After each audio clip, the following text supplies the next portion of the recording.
All right, we'll get started. And I'd say in general, funding for the arts is suffering, not just because of Donald Trump, but just across the board. And part of it is, and it relates to today's lecture, is because the arts serves a very targeted population. It's not very diversified. The people who experience the arts and enjoy the arts is a very narrow band of the public. And so part of like its SPIA and arts administration program is how do we diversify the field and create greater access to a broader variety of people so that there'll be broader support for the arts. So we're going to continue with our discussion with achieving diversity.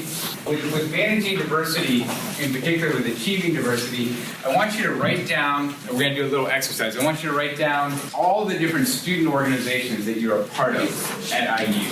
So that, since coming to IU, write down all the different student organizations that you participate in, that you're a part of, and just start writing down each of those organizations. And then after you have your list, I want you to pretend like your parents, you're talking to your parents and they said, hey, listen, you're way too involved in all these extracurricular stuff. You need to cut way back. Like you're not spending enough time on studying and you're involved in way too many groups. So I want you to reduce it. I want you to circle or highlight your top 3 groups. The 3 groups that you're like, Mom, Dad, I can't give up these 3 groups. I have to stay involved in these 3 groups. They're the 3 most important groups. And so I want you to put a star or asterisk by those 3 groups. And then with those 3 groups, I want you to conduct a diversity audit of those groups. And so what I want you to do is basically assess the level of diversity of these organizations in terms of their racial composition.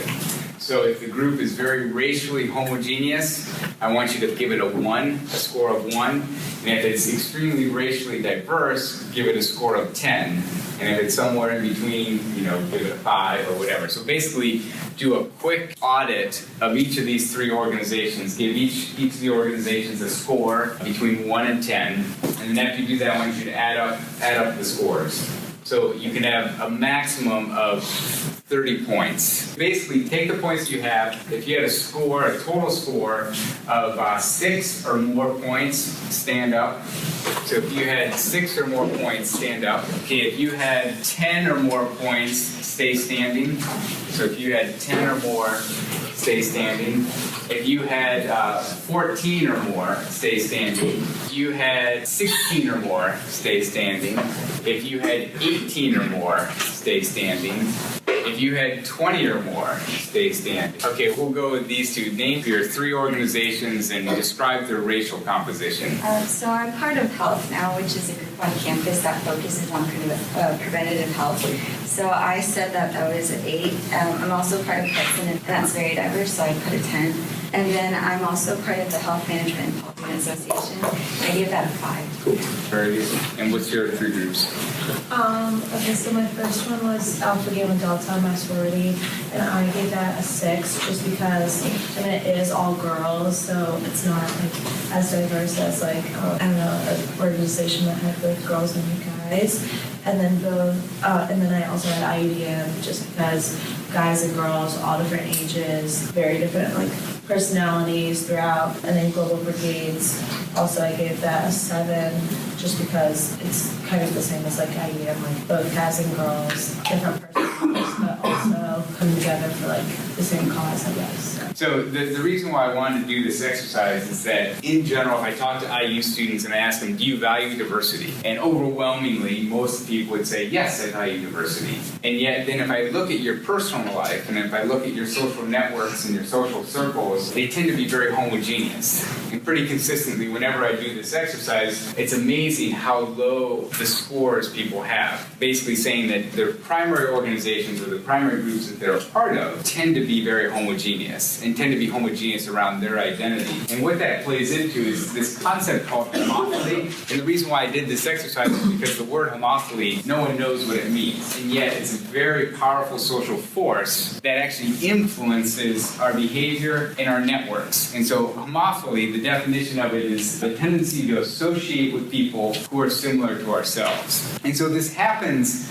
unconsciously. It isn't something like you intentionally, like when you stepped onto IU's this campus, you said, okay, I want to go find people who are just like me, and I want to get involved with organizations of people that are just like me. You didn't say that intentionally. It's more of an unconscious, after being here a couple of years, you looked up and you're like, wow, all the people that I'm involved with, a lot of them tend to look like me. Not everyone. Obviously, there's some examples of people who are in more diverse organizations, but on the whole or on average, we naturally gravitate towards people who are similar to us. And even if you think about like the first day of class when you walked into this room and you're like, who should I sit next to? Or you walk into a social setting, who do you find yourself gravitating towards? It's someone who has something in common with you or something similar. And so homophily is something that is widespread. Even if you think about who you're going to marry, chances are it's going to be someone who's socially similar to you. Or if you think about the neighborhood that you're going to move into after you graduate from IU, it's going to be of people who are similar to you. Or the school, if you have children, the school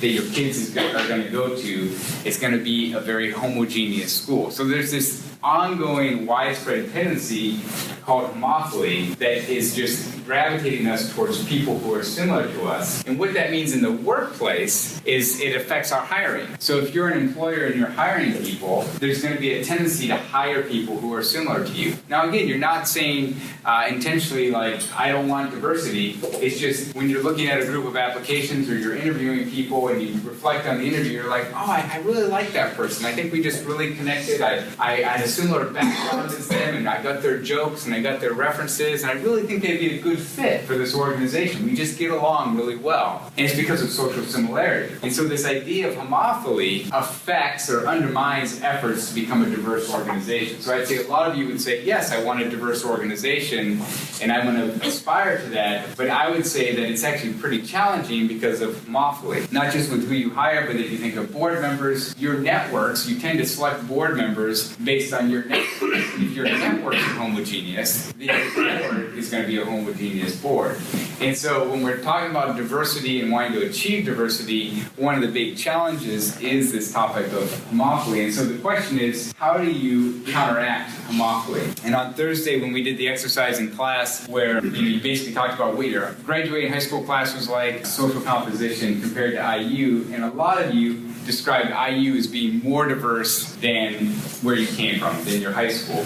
And so actually at IU, you actually have an opportunity to engage difference. You have an opportunity to encounter people who are socially different from you. Maybe in your high school, you didn't even have a choice. You just kind of were like, it's all the same people, so I don't even have an option. But actually at IU, you have an opportunity to engage difference. But what's interesting, and I see this in my own life, if I'm in a social setting and there's someone who's socially different from me, I can either choose to engage them or I avoid them. And what's weird is when I choose to avoid them, which is oftentimes what I do, I almost pretend as if they don't exist because I don't want it to be obvious that I'm avoiding them, so I just ignore them or I overlook them or I just pretend like, oh, I didn't see you, because you don't want it to be known that you're avoiding them. And so when we talk about homophily and this intentionality of counteracting it, it's actually being proactive of saying, yeah, I know my tendency is to gravitate towards people who are similar to me, and if I'm actually really valuing diversity and advocate for diversity, I need to be actually consciously engaging people who are different from me and going out of my way to involve them in the organization. And when I think about it in terms of an organization, if you're leading an organization, or if you think of any of your nonprofits, you hold this big event, the tendency is to look at all the people who are there and say, wow, look at all the people who came, and oh, I recognize that person, and oh, isn't it great that so-and-so came? But I would say that a better question to ask as the leader of the organization is when you scan the room, you say, well, who is not here? Who is not represented? And you can begin to say, okay, what is our target audience? And you identify who are the groups and people and constituents that we're wanting to serve, and who's not here? Who's not being represented? So if I'm a faculty member and I really care about teaching to the whole spectrum of students, I could say, well, gosh, are there many non-traditional students here? And what are the extra challenges that non-traditional students who are in their 30s or something coming back to school, and what are the extra challenges that they have? And what are ways that I could actually design my course to accommodate non-traditional students? And I need to ask myself, are they here? Are they represented in this class? But you would do that for any organization that you're a part of along any dimension that you care about. You would say, well, who is not here? Who's not represented in our organization? Yeah. Are there, when classes are chosen, are there sometimes like filters to make sure that there is diversity in the classroom, or is it completely like whoever signs up first? It's whoever signs up first, but I would say SPIA, so that's at the class level, but SPIA is very intentional of like recruiting students in the sense of when we set the classes. So if all the classes are during the day, then we sometimes eliminate people who have full-time jobs, where if they have a full-time job, they can't even take certain classes. So SPIA intentionally sets some classes after 5 p.m. to be intentional of reaching non-traditional students. Or there's other aspects of marketing and designing the program to accommodate people who are not sort of the mainstream majority student population. So, good question though. Because a lot of times you think, well, yeah, if people want to take the class, they sign up for it. Well, if I'm working 40 hours a week and my current situation is such that I can't do a class between 8 and 5, I need evening classes, but SPIA doesn't offer them, then I'm sort of pushed out of that option. But a good question. So, and then if we think about diversity and representativeness, what would you guess is the percentage of white students at IU? Any ideas? If you had to guess, what percentage of the students at IU are white? What would you say? 75. 75? 80? Any others? 65. Okay, 65. Anyone think anything outside of that range of 65 to 100? So the actual percentage is roughly 80% white, and then this is interesting, 5% black, 5% Latino, 5% Asian, and then 5% is multiracial or interracial. And so this is IU's racial composition, 80% white, and then 5% across the board. And so IU has this huge initiative of wanting to become more diverse. Like they're saying, you know, at the university level and at SPIA's level of wanting to increase the diversity of IU. And so if we were going to talk to President Nagrabi and talk about his diversity initiative, and you asked him, well, so what is the optimal level of diversity? Like, what is, you have this big diversity initiative, what are we aspiring to? What are we shooting for? Like, when will we know when we've achieved diversity? And what would you guys say should IU aspire to in terms of diversity? This is what the current reality is. It's 80% white, 5% of the different other racial groups. What would you say is the optimal level of diversity for IU? Yeah. Probably the same ratio that the United States holds of those. Okay. So the ratio of the U.S. And why would you say that? I feel like that's sustainable. It would be too difficult to try to, we'd be recruiting too hard to get, let's say, like 60% of the population to be minorities. We would be kind of like exhausting our resources to get that to happen. So yeah, so trying to do something like that. What would other people say is the optimal? Yeah. Diversity of the state. Okay, diversity of the state. Why would you say that compared to? Because it's a state institution. Okay. It's run by the state. It should mirror what the state does. Okay. Yeah. Anyone who would advocate, well, really, it should be 25% white, 25% black, 25 Latino, 25 Asian. Would anyone say that? Why so? Okay, so to make everyone feel sort of equally represented across the board. So let's say let's call it equal representation. So those are in a sense the three different options. What's interesting is whether it be IU or any organization, they have these big diversity initiatives, but they don't really talk about what their goal is, like what they're actually trying to achieve. Or it's implied that it's this equal proportionality of 25% across the board. And yet, is that feasible? Is that ideal? Is that optimal? And when you're an organization, you're talking about diversity, it's important to value diversity, but it's also just as important to know what you're aiming for. And I would sort of agree with Brandon in that, so with IU is a state mandate to provide public education for the people of Indiana. So that's the mandate of Indiana University. And so in a sense, IU should be representative of Indiana's population. Now, if there's out-of-staters who want to come to IU, fine, that's great. But we need to make sure that at least amongst the Indiana residents who are coming to IU, that the population of IU would be representative of the population of Indiana in terms of racial composition and other categories. And so actually, Indiana is 82% white, 9% black, 5% Latino, 3% Asian. And so what's interesting is, in terms of the population of Indiana, IU is actually fairly representative of the population of Indiana. And so, I think it's a little bit overrepresented of white students, underrepresented of black students, and then fairly equally represented of Latino and Asian students. The point with this is that it isn't necessarily about becoming diverse, equal representation, but more being representative of the population that you're serving. So this is just IU, but think of the organization in Detroit that's going to be starting up. You would want, if you're thinking about diversity, you want your organization to be representative of the population that you're serving. Or that would be an ideal thing to aspire to. We did, in one of the classes, we did an audit of the Bloomington Police Department. And when we were talking to the police chief, and he was talking about his diversity initiatives, and he was sort of thinking in his mind, he felt this weight that the Bloomington Police Department needs to have equal representation of all races. And he was just like, there is no way that I could pull that off. There's no way that I could get 25% of my police force being Asian American. Like, there isn't a large enough pool of applicants in Bloomington, people who live in Bloomington. He said we'd have to start recruiting people from Indianapolis or even Chicago to move down to Bloomington in order to get 25% representation of Asian American police officers. And so, but then as we began talking about, well, what is the population that the Bloomington Police Department is serving, and is the police force representative of that? It was still overrepresented of white police officers, but when he was thinking through how to shift the organization, it was much easier to think through shifting it to a representative amount versus an equal proportion amount. And so as an organization, when you're thinking about achieving diversity, thinking through, well, actually, what are my goals? What do I want to achieve in terms of diversity? Not just racial diversity, but in whether it be class diversity, age diversity, gender diversity is an important thing. And again, it goes back to this homophily where there's a tendency to recruit and to target people who are similar to yourselves. In terms of boards, so with every nonprofit organization, you're going to have a board, and the board sort of helps maintain the mission and focus and direction of your organization. So if you're a national nonprofit, you would want your nonprofit to, in a sense, be representative of the U.S. population. So this is racial breakdown of the U.S. population.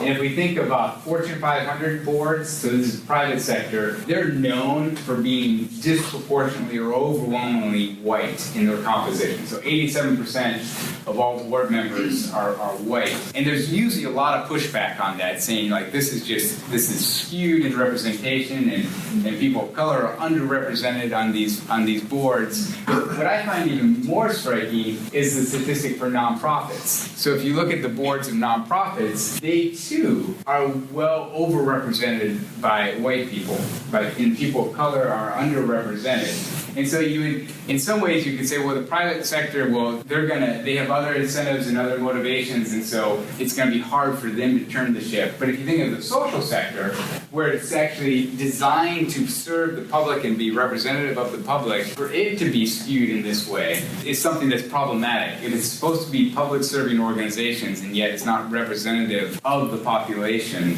then that's problematic. And so again, all this emphasis on achieving diversity, I'm not saying that these people who set up these boards are racist and want to single out, and sort of favor white people and say, well, let's stack our boards with white people. It's because of more social forces where you just you're thinking about who should we ask on the board. You go to your networks and it ends up being people like yourself, and it just self-perpetuates in terms of having the board consistently be skewed in one direction. And not just with race, but also with gender. Overwhelmingly more men compared to women on the boards of nonprofits. So that's focusing on achieving diversity, and I want to transition a little bit to managing diversity. And when I talk about managing diversity, so I teach a whole class on managing diversity, and I don't like the name of the class at all because it gives the impression like if you do a managing diversity workshop, it's the idea that, okay, I'm a white leader of an organization and now there's people of color coming into my organization, so how do I manage them? How do I manage these people, these new people who are different from us? And it sets up this dynamic of like, it's going to be unhealthy for your organization if you view it in the context of how do I handle these people, these new people? And instead, I think it's better to have the framework of how do I help the organization navigate and engage social differences. And really, and I say this in the context of the broader society, how do I lead an organization in the context of a socially diverse environment? And so it's more so understanding how to navigate these differences, how to engage these differences, and how to value these differences as an organization, rather than how do you manage it. Manage it just feels like containing it, like making sure it doesn't blow up. Whereas this approach of engaging and navigating differences is sort of like, how can we help our organization to flourish as a diverse organization?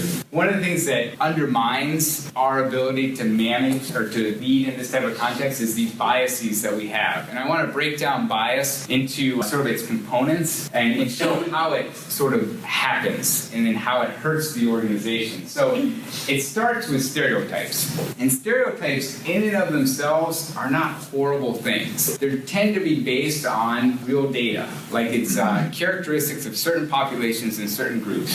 Where they become problematic is they tend to be overgeneralization. So we take one stereotype and we say, okay, that's true for all people of this social group. When in reality, it's true for a large percentage, but not all people fit into that. And to pigeonhole a person into that stereotype and to force them into that is where it becomes problematic. But in a sense, stereotypes can be good, but they're problematic when we lean on them too hard. Then we realize, like this is problematic. And where it becomes problematic is that it switches into this prejudice, where we have a judgment. So we have these stereotypes, they're generalizations about people, not all people fit into these stereotypes, but if we start making judgments about a person based on these stereotypes, where in our mind we sort of project and make a conclusion of what this person's going to be like, what they're going to do, that's where stereotypes begin to go down the path of being problematic, because we're prejudging this person's behavior or outcome, and then ultimately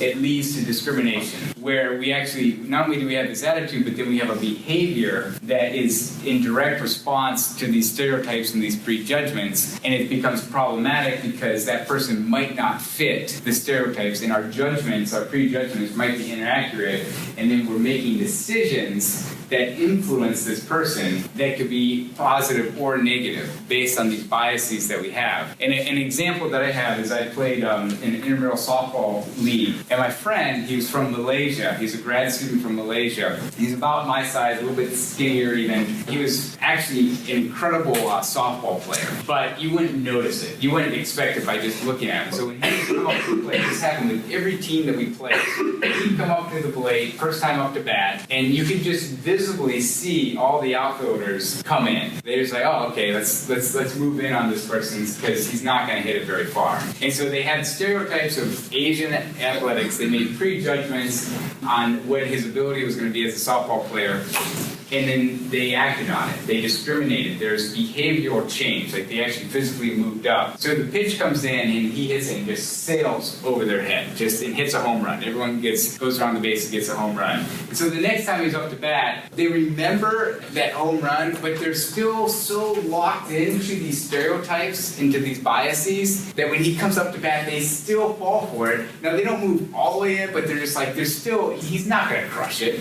And so they don't adjust accordingly. They're so driven by their biases. And again, he hits it, sails over their heads. And now finally, by the third time when he's up to bat, they move back into the position, he hits it, and they field it, and they're actually able to play better as a team. But what's interesting is these biases, even if there's data or information that would go counter to these stereotypes, we tend to believe the stereotypes more, and we rely on those more. And so these biases affect, not just when you're playing sports, but when you're hiring people, when you're giving promotions, that we have these discriminating behavior that is driven by stereotypes, which aren't always accurate. And so if you're relying on those to make your hiring and promotion decisions, it's going to hurt your ability to lead your organization. But again, you're not even conscious of it. I mean, the baseball example is clear because they saw the flaw of their discriminating behavior immediately. But when you're leading an organization and you choose not to hire someone, you're not aware of the consequences of that decision. And where this plays out is a lot of this happens unconsciously. It's not like you set out to say, okay, I'm going to be discriminating towards women or discriminating towards people of a lower class or discriminating towards people of a certain race or ethnicity. It's something that actually happens unconsciously. And there was a study that was done where they wanted to test this idea of unconscious bias or implicit bias, where it's basically we have these biases that we're not even aware of. And so what they did was they sent out applications. They created these resumes of 4 applicants, identical resumes, and they're going to send these resumes to these different organizations that had job openings.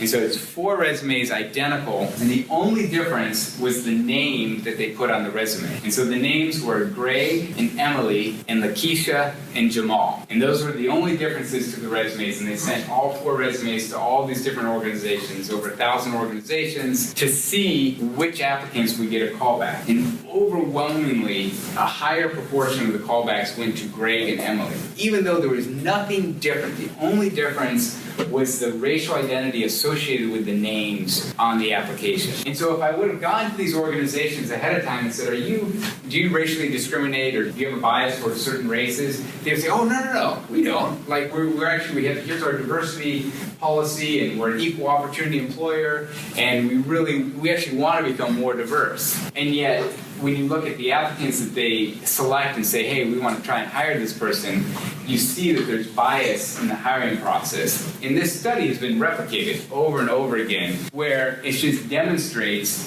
that even though people would say they value diversity, there's a bias in the hiring process, and it's disadvantages certain groups and advantages other groups. And what this plays into is this concept called racism without racist. So in many ways in the US, people would say we live in a post-racial society. Like, we're beyond race now.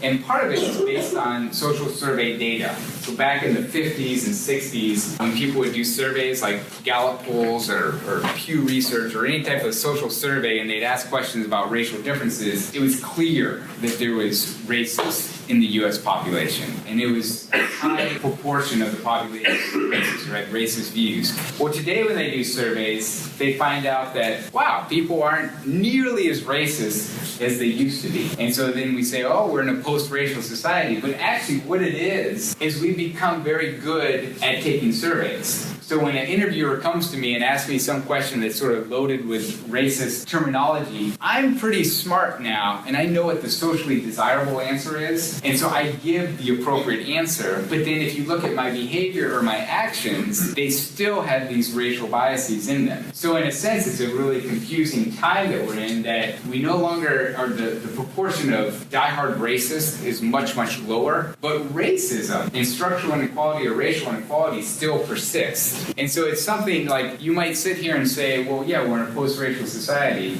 but racial inequality still persists. And it's because of these unconscious biases. And so again, it's important, if you're leading an organization, you actually almost have to be pretty intentional and aggressive in combating these biases, because these biases are unconscious. They're things that just that happen that we're not even aware of, but we're making decisions based off of them. So those are some of the things related to managing diversity, and how do you manage or lead an organization in the context of a socially diverse environment. The other one that I want to talk about is more just on the ground double duty. So we have the organization that I work for, as I mentioned, I think before, is predominantly white, and we were wanting to become more and more racially diverse. And so Olivia was a Latino who came to work for our organization, and we were super excited. We're like, wow, she's just charismatic, dynamic, hard worker, and just an excellent employee in every regard. And what was interesting, at the local level, we were very excited, but also at the national level, they were excited to have her a part of the organization. And even though she was entry-level employee, she got called to be on all these panels and to go be the MC at this one national conference, and then they wanted her to be on a committee for women in leadership. And so she got pulled in all these different directions, and she was like, wow, this is really cool. I'm getting a lot of exposure. But then at the end of the year, I talked to her. I said, so how was your first year? How's it going? And she's like, I'm exhausted. Like, I'm being pulled in multiple different directions, being asked to be on all these different committees, in these different conferences, to be on these panels, and I can't even get my work done at the local level. And I'm just feeling fried. And when I thought about it, for me, as a white person in this organization, for every opportunity that was needed, like a conference or a committee or a panel, there were 20 other white people who could have filled that spot. And so I only got asked to do it very few times. But with Olivia, whenever there was something like a high priority committee or panel, and they were like, well, it'd be great to have a Latino woman on that panel or on that committee, she got called to do it. And so she was doing double duty, whereas for me, I could focus on my local level job and perform very well in that. And actually, in the performance evaluation, Olivia got a lower performance evaluation for her local level job. Not because she was a lower performer, but because she was being pulled in so many different directions. She couldn't actually spend nearly as much time that I spend here at the local level. And this is true like in SPIA. You ask faculty of color at SPIA, and they will consistently say they're asked to be on panels, on committees, on programs at a much higher rate than the white faculty. And so then it actually hurts their performance. And so when we talk about diversity in organizations and we say, well, yeah, but the people of color tend to be lower performing. Well, is it because they're lower performing individuals, or is it because of their position within the organization and their uniqueness that actually causes them to perform less because they're being called and asked to do multiple other things? And so part of it is, as you lead your organization, is to be, I wasn't cognizant of it. Had I not sat down and asked Olivia how your first year had been, I wouldn't have been aware of the fact that the number of times, the number of things that she was being asked to do that was way disproportional to what I would be asked to do. And we had sort of similar level jobs. And so part of managing is, as you think about your organization, you have the majority culture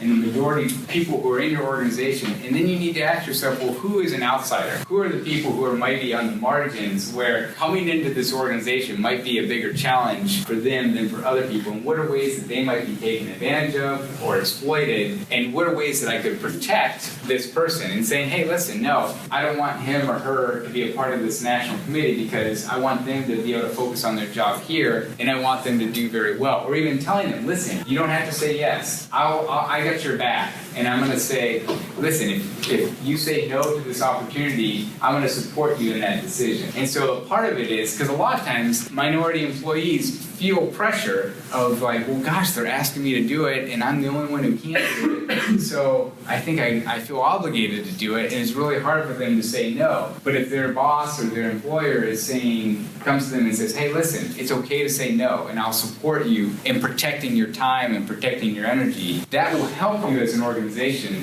to retain these high-quality employees and not have them burn out and leave the organization or sort of get exploited or taken advantage of. I'm going to pass on this and this. Leveraging diversity, a couple of things I'm going to talk about. The benefits, a lot of times we ask, well, why should we become more diverse? With all these challenges and problems, why should we become diverse? One of the best examples I have is this idea of standpoint theory. So the way that I view the world, the way that I view an organization is based on my social position in society. So my standpoint, the standpoint from which I look at the world. And so in this class, I have a certain standpoint from being a professor, being in front of the class. But if I came and sat down where Emily is and looked at the class, I would have a very different impression or perspective of the class. And it's based on her physical position in the room, but also her position as a student, her position as a female student, and she would give a different diagnosis of the class. And then also if I went back to Dave Shell's position and looked at the class and assessed the class, I would have a different standpoint, a different way of viewing the organization. And if my organization is highly homogeneous, we have all people looking at the same situation from the exact same standpoint, and so we have a very limited view of the organization. Whereas if we have a very diverse organization, we have people from different social positions looking at the situation from different perspectives,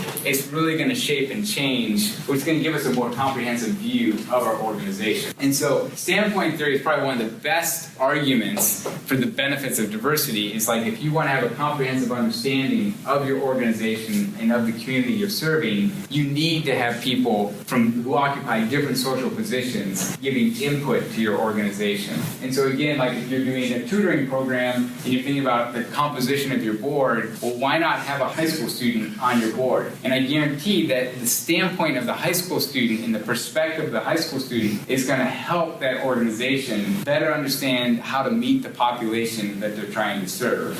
Another one would be social capital theory. Social capital theory basically focuses on your networks. So everyone has a social network, and within your social network are these resources, not just financial resources, but connections to other industries or technologies. And so again, if you have a network, if your organization is all the same people, their networks are going to be overlapping. Often we tend to associate with similar people, and so you're going to have a very sort of concentrated network. Whereas if you have a very diverse board, you're going to have a very diverse network, and your access to social resources is going to increase tremendously because you're not going to have redundancy in your network. You're actually going to have ties to a broader field of the community and of the population that you're serving. Basically, this is just a taste of some of the aspects of managing diversity or leading in the context of a socially diverse environment. If this is a topic that's of interest to you, there's a class that I teach and other faculty teach at SPIA. It's a 400-level class. It's one that I think if you are wanting to go into the social sector, it'd be an invaluable thing to know more about more comprehensively, this idea of leading in a socially diverse environment. Well, let's transition to the elevator pitches. We'll start with Team 1. Good afternoon. Expand the Brand is a nonprofit organization that is solely geared towards marketing for underestablished artists and mainly for people who don't have the necessities needed in order to market for themselves. We are dedicated in giving every artist that we collaborate with an opportunity to be heard through our networks and target audiences. Therefore, our organization has formulated a social media campaign that highlights social media management for the client. Our employees will work with each individual artist to incorporate their personalities and lifestyles on social media sites. Ultimately, this will present viewers with not only their artistic talents, but their individual behaviors on a regular basis. Our hope is to allow fans to not only accept what talents our artists may hold, but to also accept them as human beings. We feel that it's important for fans to also build that personal connection with different artists just to build more attractiveness, and we will keep track on the effectiveness of this program by documenting daily followers, likes, and comments within their social media sites, and we'll also take utilization of the different programs and tracking tools like how Facebook has different trackings for different organizations who have different fan pages, and also we will utilize that. Adjustments in their content will be dealt based on the likability of each post to actually make them feel as if they are building a stronger relationship between these artists. Team 3. So I'm Alyssa, and I'm with Food Life. And at Food Life, we believe that proper nutrition is a fundamental key to maintaining and or developing a successful lifestyle. The key to proper nutrition is a solid information on why nutrition matters and how to use that knowledge when preparing meals. We have put together a program where each month 2 cooking classes will be held and taught by local food-related professionals ranging from chefs and farmers. By instilling a program such as this for our patrons, we will be providing an excellent nutrition-based education option as well as providing an outlet for a community connection. We want our participants to understand the value of healthy options and understand that these options can be prepared in numerous ways that are each as equally delicious and satisfying.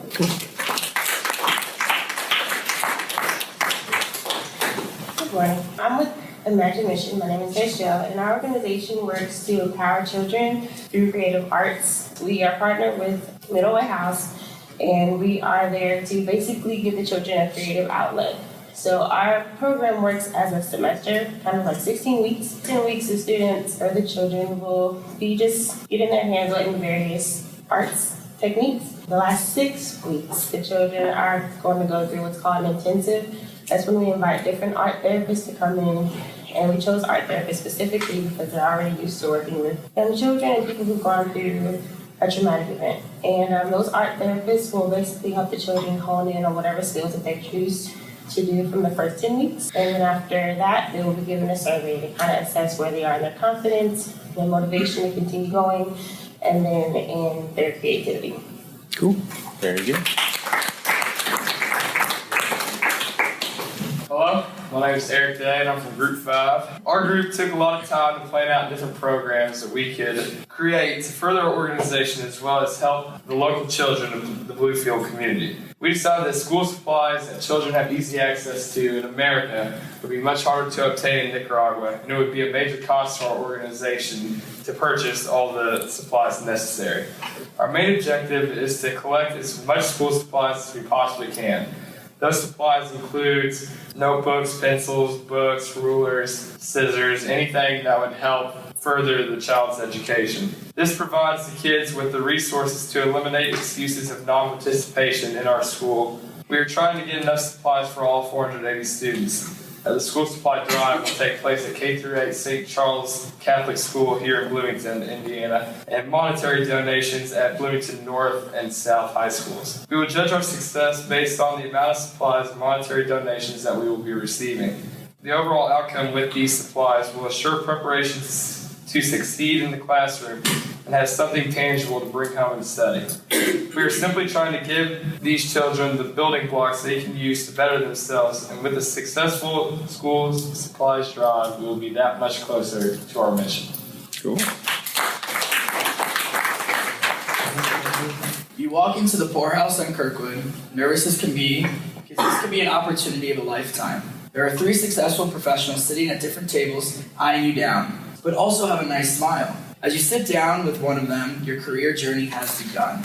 The Good Bars program focuses on intimate conversations where aspiring professionals have the opportunity to speak with successful professionals in different fields. After signing up to participate in one of our monthly events, aspiring professionals can get a cheap cup of coffee while finding out more about who they are and what direction they would like to take their journey on. The conversation doesn't end at our events, but through each profile, there's an ability to stay in touch and link with others in order to have more conversations and hopefully set up interviews. Just one evening at the Good Bar could lead to a new, more fulfilling profession and a better life. Thank you.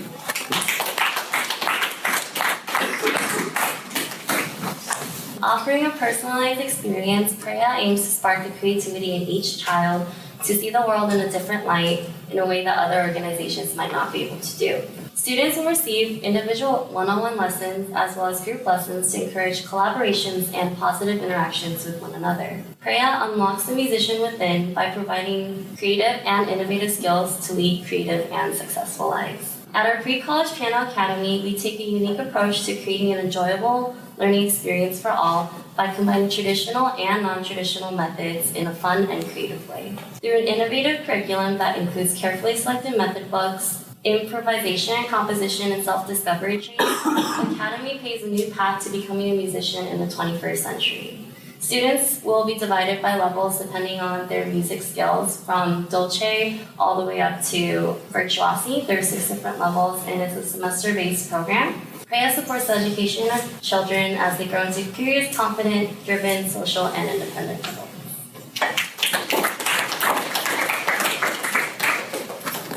Very good, everyone. It's fun to hear the different examples of what you guys are doing. And on some level, I almost have to catch myself that these are still being made. Like, I want to go to the St. Charles School Supply Drive and go down to the poorhouse for the Good Bar. So it's good to see, like, there's real creativity and sort of making it personalized.